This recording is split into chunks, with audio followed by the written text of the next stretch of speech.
Mes chers, bienvenue en ce temps très particulier de l'année, ce temps de bilan de notre année écoulée 2024.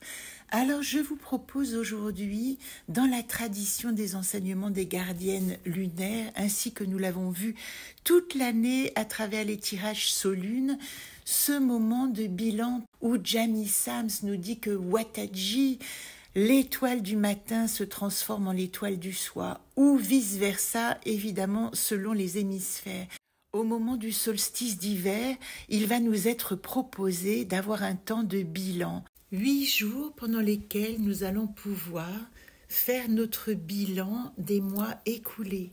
Je vous propose de commencer le 24 décembre, pour parvenir au 8e jour, au 31 décembre, dernier jour de l'année, et clore ainsi cette période de bilan.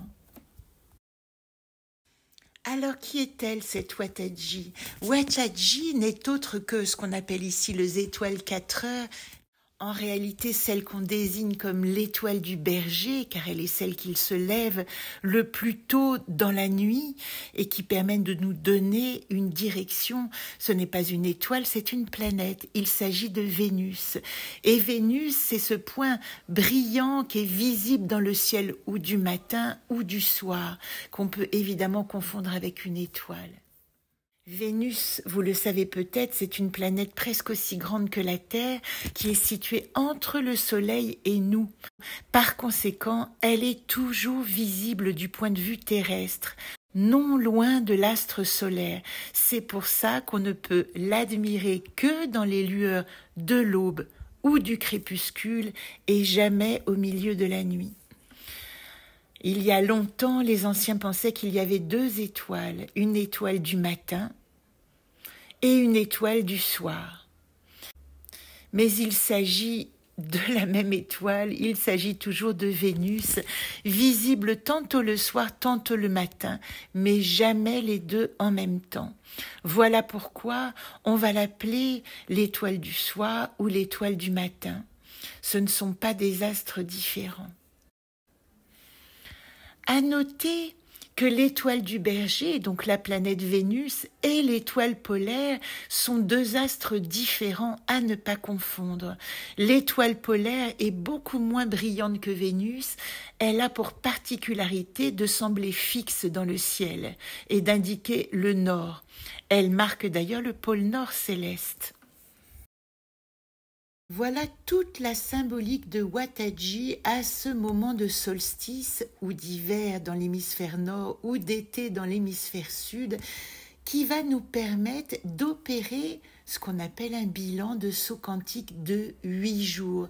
8 jours pour explorer les 12 mois de l'année et les archétypes des gardiennes, pour arriver au centre de la roue, à cette 13e gardienne qui n'est autre que celle qui va concentrer toute la symbolique de cette année et nous permettre d'opérer notre saut quantique de la conscience d'une année écoulée. Ainsi, étape par étape, nous allons traverser ces 8 directions.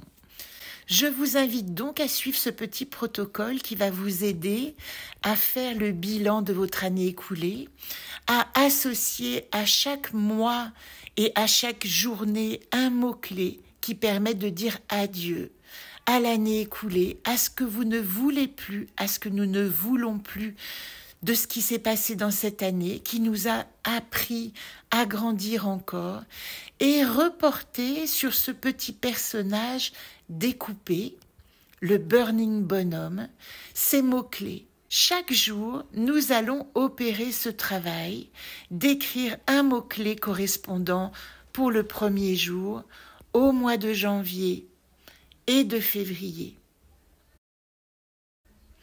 Pour le 2e jour, nous allons rencontrer le mois de mars, mais également notre bilan du 1er trimestre, c'est-à-dire de la direction de l'Est. Le 3e jour, nous allons faire le bilan de notre mois d'avril et de notre mois de mai. Le 4e jour, nous allons faire le bilan de notre mois de juin. Nous en sommes à mi-parcours de notre année. Et donc, nous allons aussi donner un mot-clé d'adieu à notre deuxième trimestre, c'est-à-dire la direction du Sud.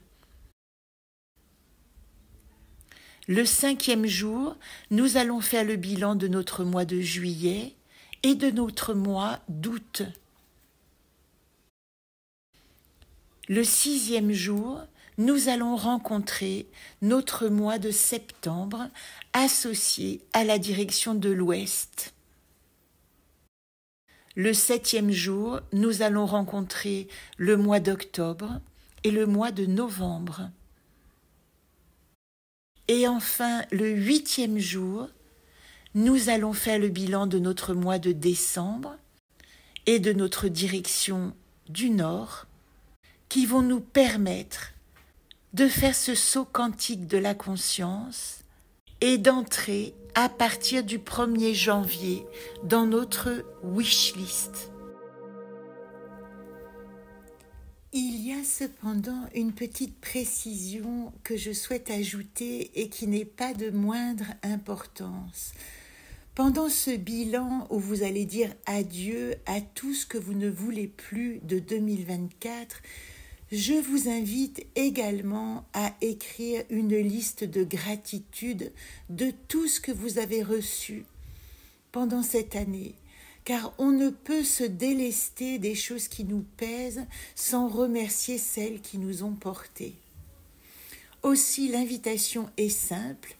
Écrivez dans un petit cahier personnel, à chaque fois que vous dites adieu à quelque chose, dites merci à ce à quoi ça a pu laisser place.